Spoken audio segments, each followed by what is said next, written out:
Hi guys, welcome back.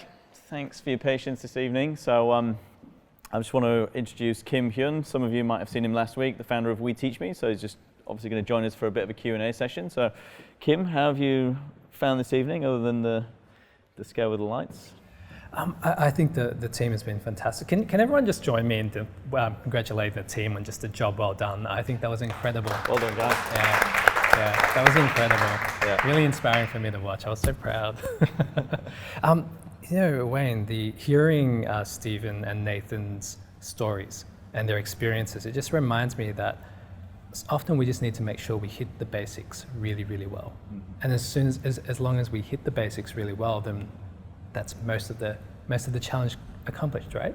Exactly that. So consistency, I think, was a key word that came out. It's obviously testing and making sure you're trying to master that one channel first, and consistency with every effort. And I think that puts you in good stead for success, doesn't it? So now, I know you're going to invite both of the speakers back up, but I'm quite curious, what was your biggest key takeout from the session so far tonight? The biggest key takeout is, for me, I think what you've got to understand is, I think from Stephen, I think the biggest key takeout there is to understand the person, the customer you're trying to attract. So being able to know where you want to take your own business, but you've got to understand your customers first. And then obviously using the data around that. So I think that's the biggest key takeout, being able to analyze that and make your judgments based on data first.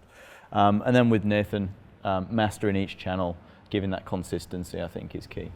Amazing. Well, why don't we invite them both back up, and let's not? just dig a little bit deeper. Yeah. Guys, can we have another round of applause for Stephen Esketzis? Thank you very much, Stephen. And Nathan Chan of Foundr. Thank you very much, Nathan. Cool. So I'm going to kick off with Stephen here. So obviously going back to your early days, I don't think we went deep enough into some of the challenges and some of those difficult times that you were faced with. So I want to hear a little bit more about some of those sort of darker moments. They're all really good moments, I'll be honest. I just won every time. No, so basically, I don't know, what do you want to know? I guess. Any moments where you thought, this is the end. Things, this business isn't going to work. I'm tearing my hair out here, Yeah, so we had one thing I learned, so being a naive 19-year-old boy, wanting to start an app about helping people get into nightclubs, what I didn't realize is it's the shonkiest industry you'll ever go into. These guys are freaking, it's crazy. So, we went into the real deep end of, the nightclub industry. And what I quickly worked out is everything's cash for a reason. There's no bookkeeping, there's no structure.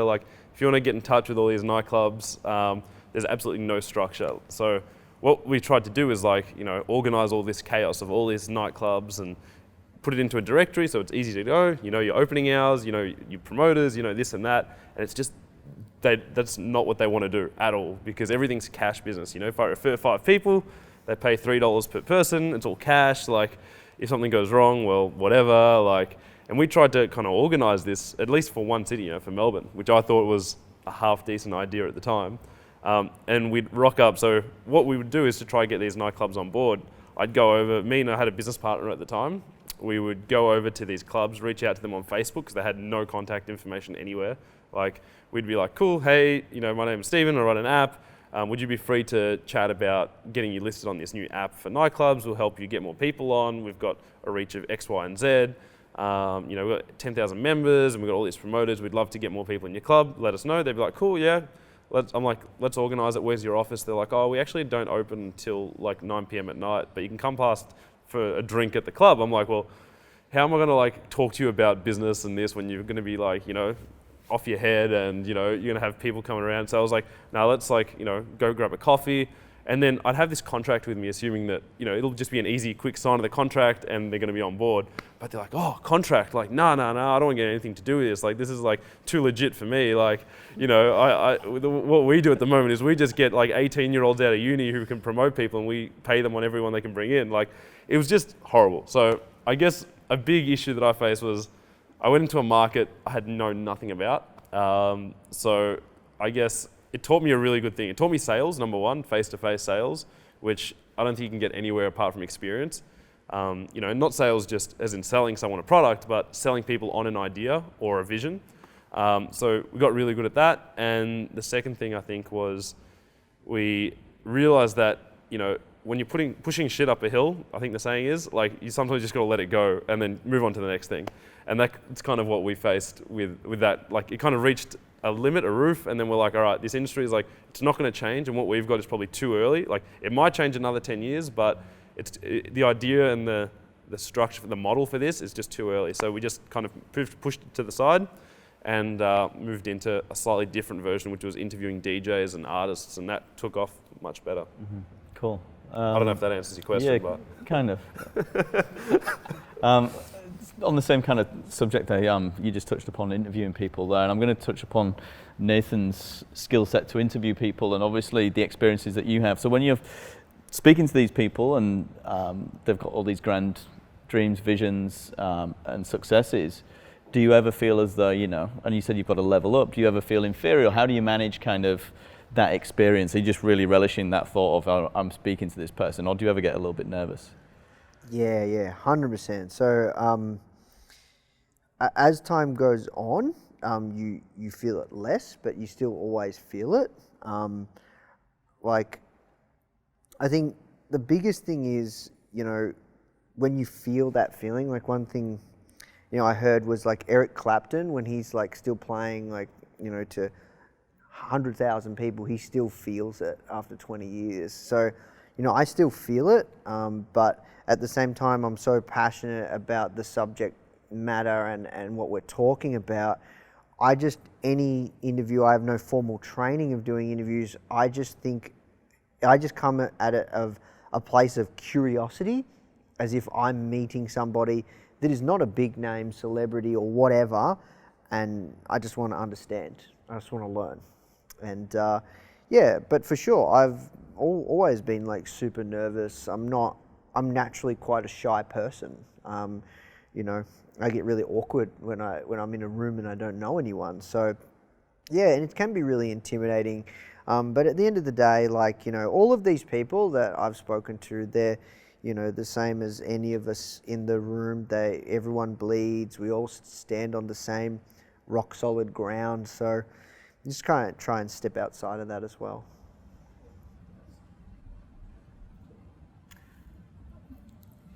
Now, Stephen, thank you for sharing your story about those the tougher times when you were building your brand. Nathan, I don't think I've ever had a conversation with you about any moments that you've had where maybe you thought, maybe I'm pushing, what was that metaphor you used? I don't want to repeat it because I don't think it was right, but I think it was like shit up a hill. Is yes, that right? Yes, that one. Have you ever felt similar? Around building, like pushing shit uphill when it comes to building the brand. Yeah. Yeah, sometimes like with the pitching, like you guys would probably think, because of the caliber of people that we've been able to convince to give us their time to share their insights, experience and lessons for the magazine or podcast, that it must be just so easy. It just gets harder and harder, I reckon. We still struggle to maintain that caliber of people that we interview, and sometimes it's just really, really tough. I can't, nothing comes to mind of any absolute doozies, but it's not as easy as you think. I might be sitting here and you guys might be thinking, oh wow, this guy's got it going on, he's got it all worked out. Plenty things haven't worked out, and just everyone's just kind of just winging it. Yeah. Does that ever take a hit on the ego or anything? You don't win one of the pitches, and how do you move on?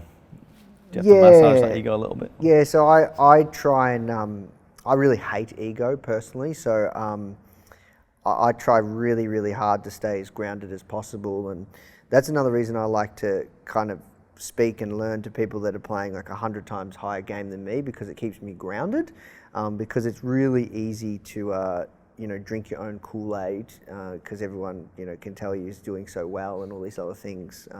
So yeah, it doesn't hurt the ego, but it's one of those things. I think when it comes to pitching, for interviews, it is really persistence. So it's like sales. Every no gets you to a yes. So if someone said, you pitch them and you get a reply, that's a win. You get the reply and they say no. That at least means you know that's what their email is, or you know that that's the person I need to be speaking to.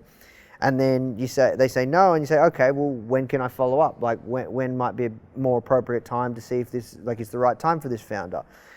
Or like, oh no, or if you can't do a video interview or an audio interview, maybe we can send you some questions and you can answer them over audio. Or maybe we can send you some questions and we can just do a written interview for the magazine.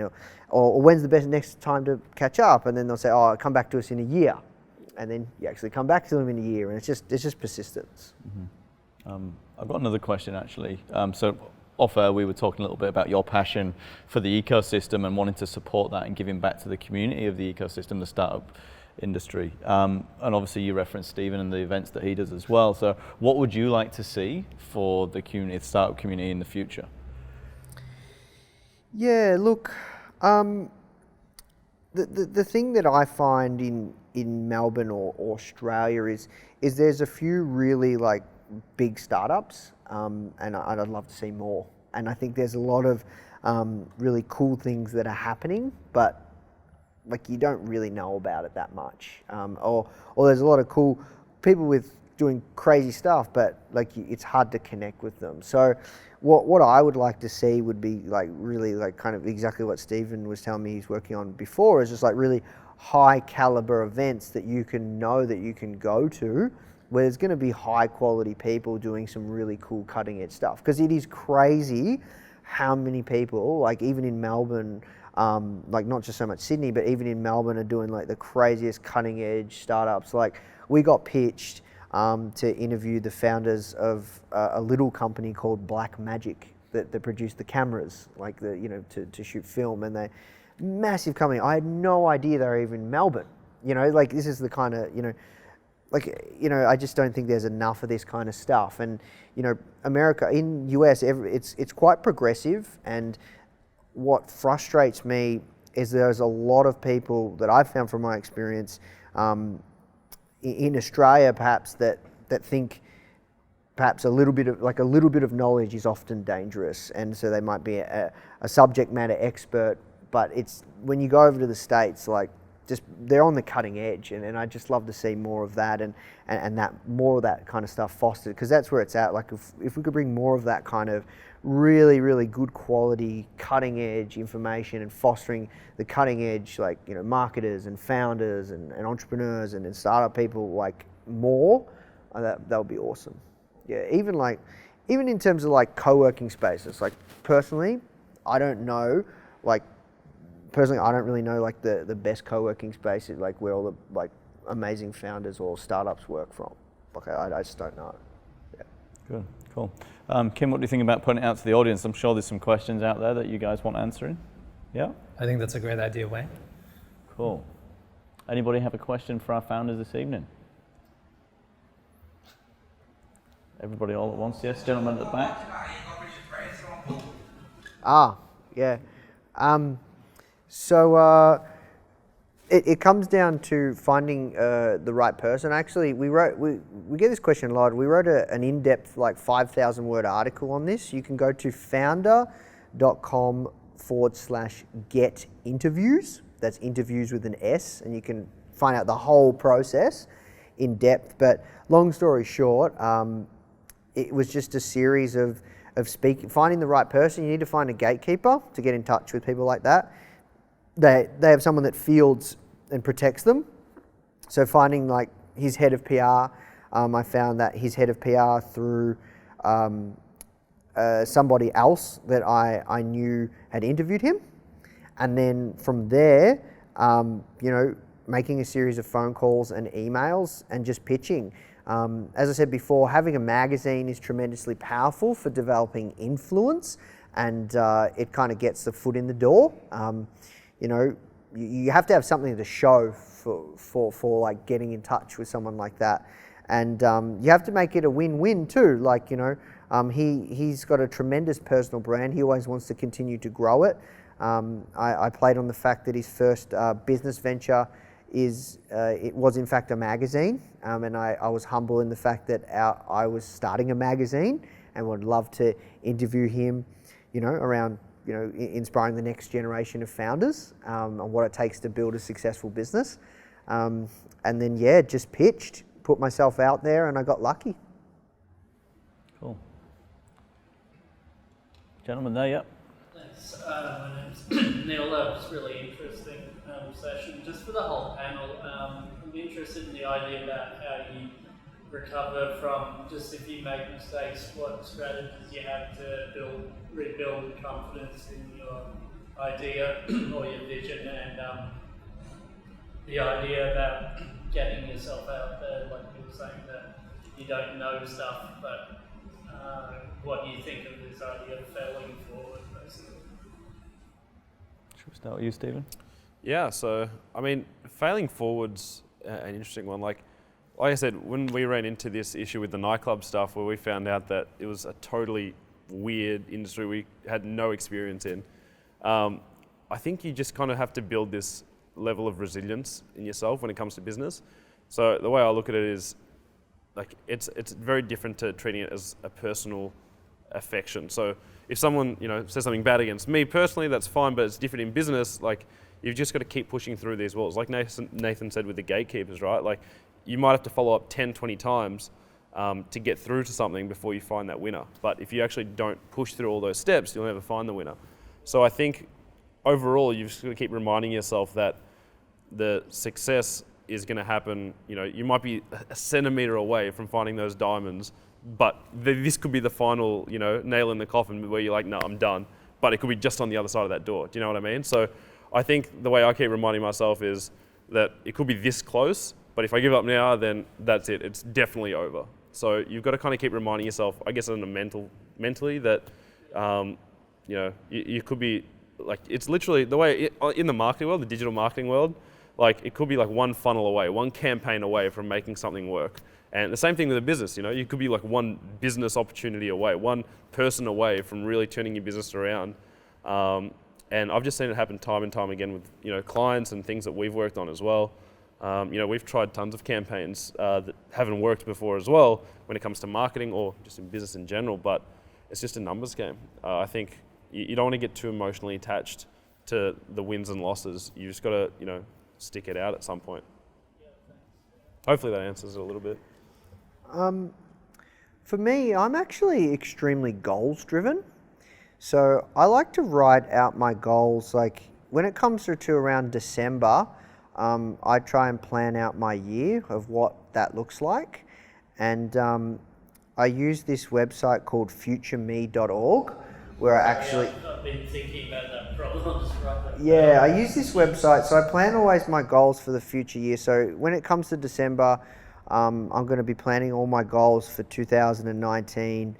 And, I use this website called futureme.org, where I write a letter to myself. And there's something incredibly powerful by just actually writing to yourself and actually talking to yourself and writing to yourself as if it's actually already happened.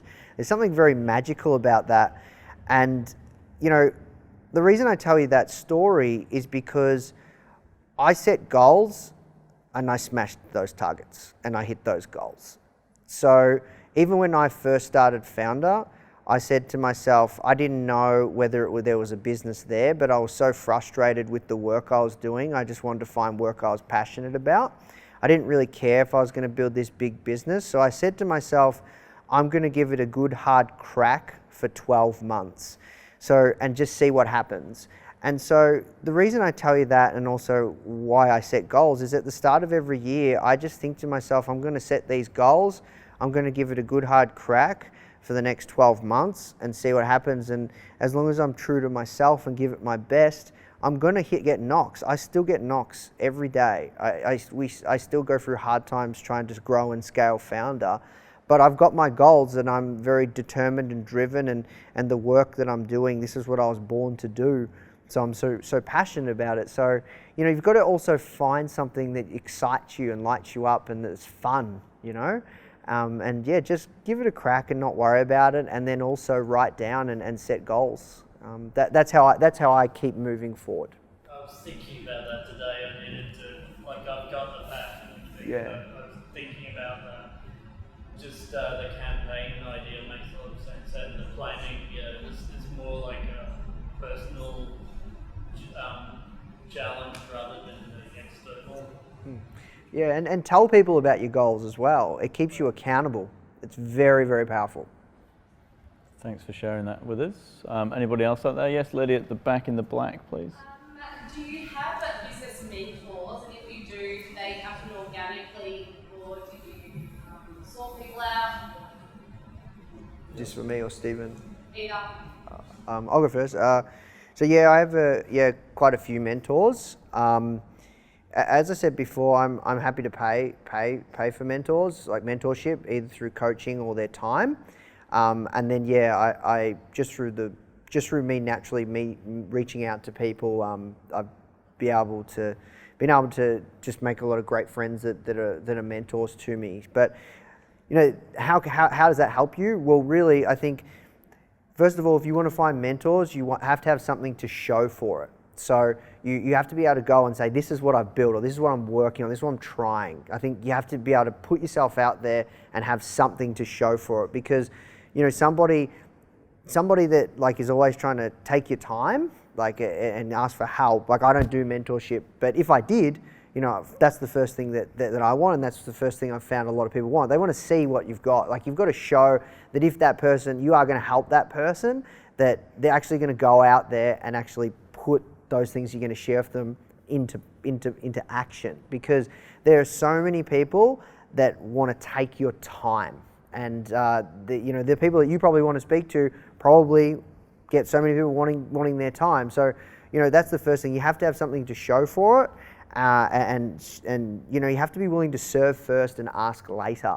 So quite often, even if you have nothing, there's something that you can do. Just always just try and have a place of giving. So like, one of my mentors that I don't pay, I gave him and his partner gold class tickets after I caught up with him a couple of times, just to say, I really appreciate your advice, and perhaps there's something else I can do. Perhaps I can introduce him to someone. Like, just little things, like just really showing and being respectful of that person's time goes so far, because there is a problem in the industry where people are quite selfish, that they expect other people to donate their time, to help you, to catch up for coffee, to let you pick their brain, when it's just extremely selfish, because that person has probably got so many things going on. The last thing they want to do is help somebody else. Like, what's in it for them? Like, so that's just one thing I'd share. But yeah, that's how I've found mentors, either paying or just reaching out and serving first and asking later.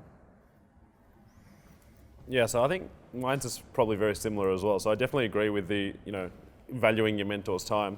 I think with me, I've got a series of mentors in different areas, and I think that's really important to have a balanced kind of mentorship, whatever that might be called. So having someone for your marketing, perhaps, and having someone for your personal and life mentorship, and having someone you can look forward to for, your business operation perspective. So I found that, I try to have someone in each kind of different role that I can look up to, and if I have an issue in that spot, I can then go to them and say, this is a problem I'm having, I know you're excellent at it, maybe let's grab a coffee because I'd love to discuss this over. But same as Nathan said, right, you've got to lead with value, because there's no way you're going to be attracting them unless obviously you pay for them, you've got a relationship with them, and for some reason they feel philanthropic enough to see you execute on your vision. So I think with mine, so for example, my marketing one, I'm involved in a couple of paid masterminds where I spend money each year, and I go and attend, quarterly events overseas in the States, and I learn from a lot of the leaders in the space. I find that really valuable for the marketing side of things, because then I can bring it back here in Australia and share it with people and use in my own businesses.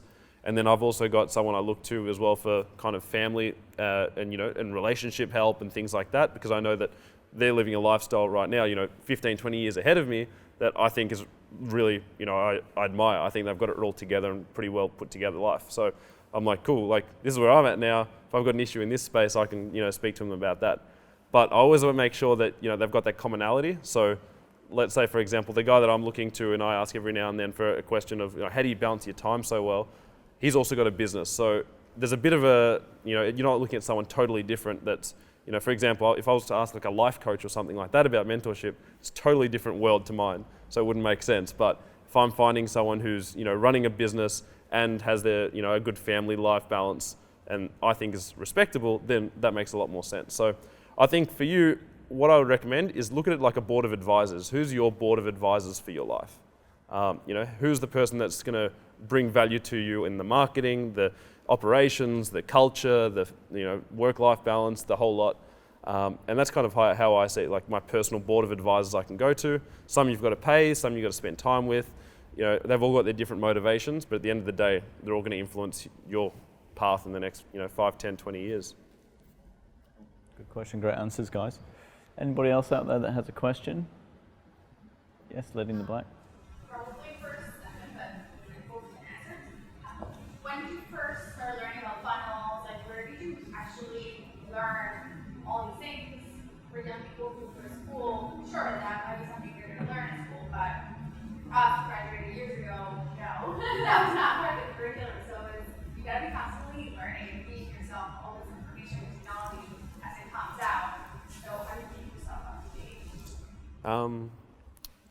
I think it's definitely tough. There's no one spot where you can just learn everything, especially with sales funnels and all that stuff. So the way I kind of fell into it was when we had the mobile app, like we hit a ceiling and I couldn't figure out how to do this. And I was at uni at the time, which I eventually dropped out of. So don't do that if you're a uni student here.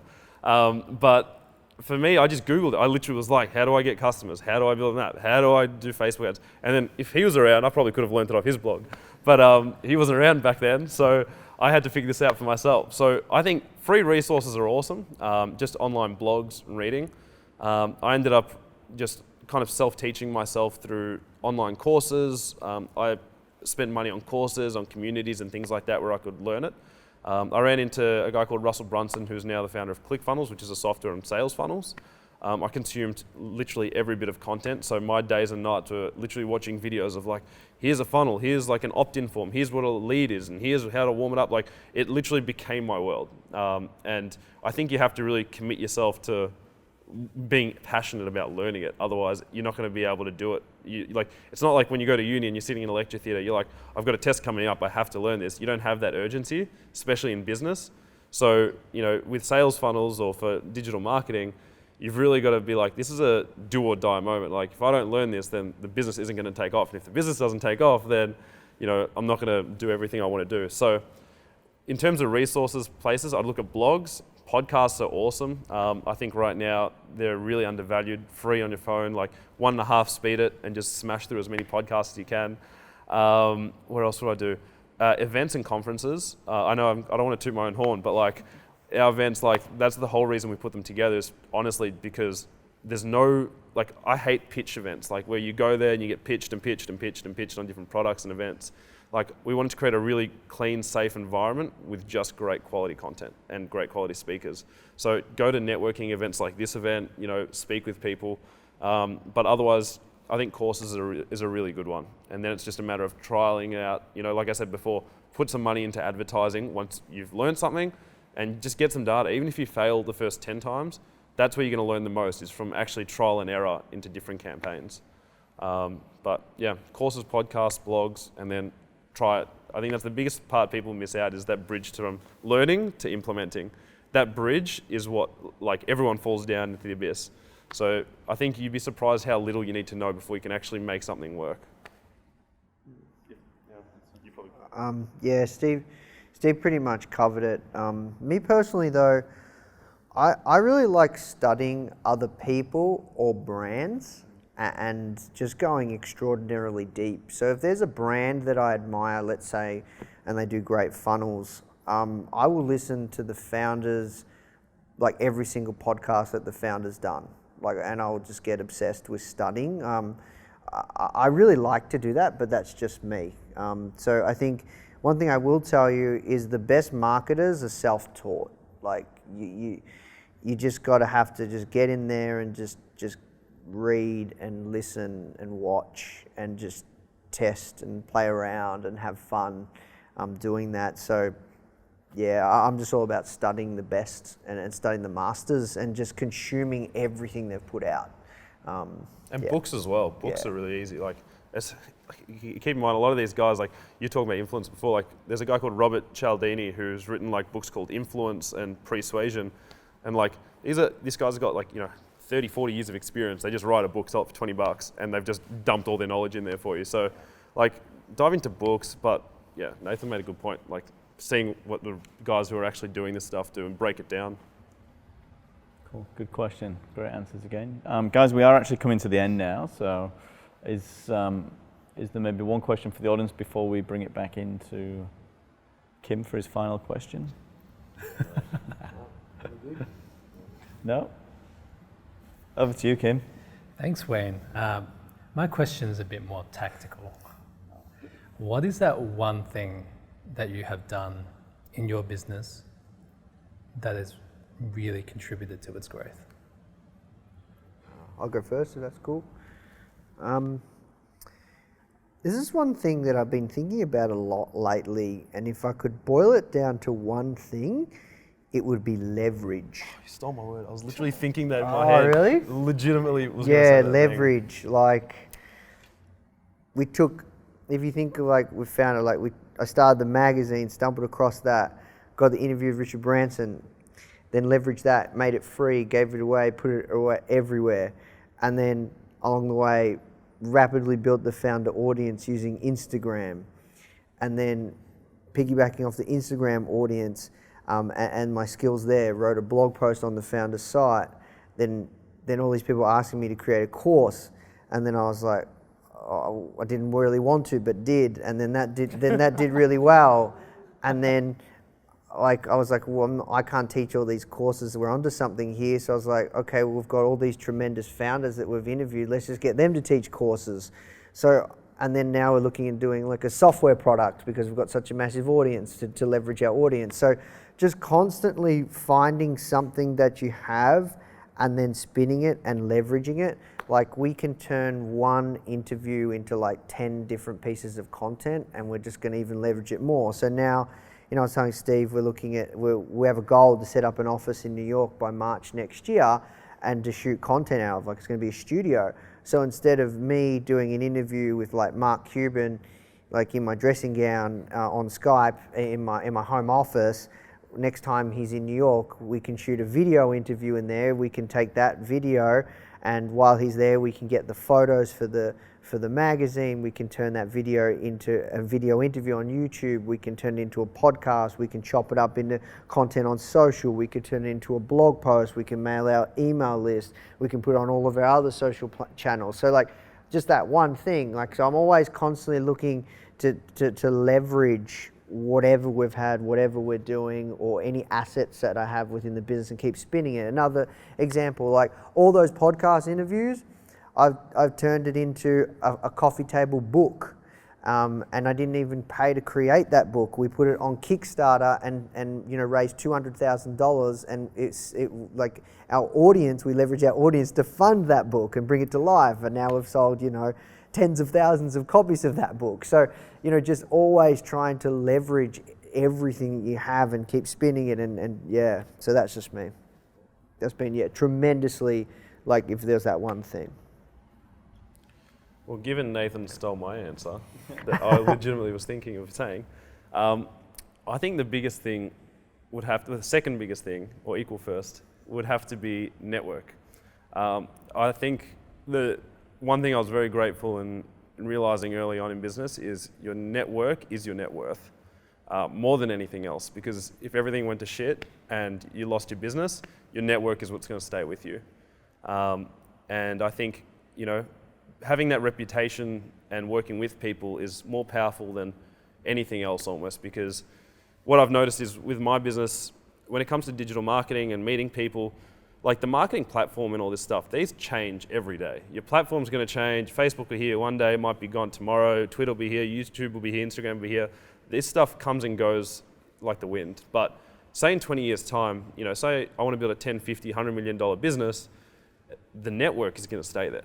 The network is what's going to allow me to open doors, speak to people, move mountains. Because if I know someone who's got to know someone else who can open a door to VCs, instantly I can get funding. If I need to know someone who can, help me out with a Facebook issue, who maybe knows an account manager, instantly I can get into Facebook or whatever the platform is. So I think the most important thing that can move the lever with that leverage is network. And it's something that I'm willing to pay a lot for. Like Nathan was talking about earlier with clarity and all these different opportunities. That's the reason I spend so much on not only self-learning, but putting myself in circles where I want to make friends and actually spend time with people. I think it's something which is important. Again, that's how I met Kim and Nathan and a lot of other people here tonight. I think networking is something which you've got to go out and do, and it might not come naturally to everyone. It might, feel a bit, if you're introverted or you're a bit shy, you've got to push yourself. But at the end of the day, that pays the most dividends over absolutely anything else that I've come across, and allows you to really reach people. Like, rather than me having to go spend $1 million in ads to, build a huge company, if I can actually partner with someone and say, look, how about you promote me, and in return, I'll give you a commission on my product, and I know them and we've got a good relationship with them already, then instantly that could blow up my company overnight. Or, just deals that can be made between you and another person, just purely on a network, because you have a mutual friend or because you've spent time together outside of even maybe the business world, are worth more than anything else, I think. So, yeah, I'd say network is probably the biggest lever I've used. Cool. Great one to end on, guys. Thank you very much for your generosity and your answers there. Guys, thank you to you as well for attending this evening. The We Teach Me Master series is very grateful to you guys for coming tonight and sticking with us through the dark times. If only I could do that every week. Anyway, guys, next week we have Women Run the World. So if you have enjoyed tonight, we'd love to see you back. And I'd just like to thank Stephen Esketzis and Nathan Chan of Foundr as well. So can we have a round of applause for our founders this evening?